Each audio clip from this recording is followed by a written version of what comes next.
Welcome back, Crammers, to question 14. A man walked for 3 hours and 15 minutes. That is our time. He walked the distance of 18.2 kilometers, so that is our distance. Work out Imam's average speed for his walk. Give your answer in kilometers per hour. So that is simply distance by time.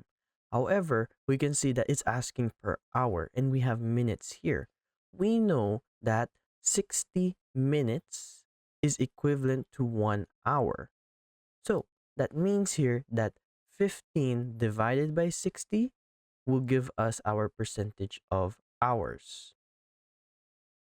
Now, we can simply rewrite this since the distance is already given. We write 18.2 divided by, we're already given 3 hours, plus 15 over 60 hours. So we can put this into a calculator now.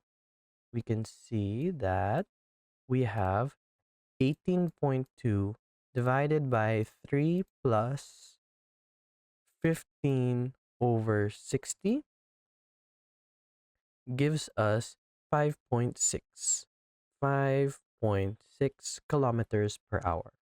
Thanks for watching. Cram, then scram.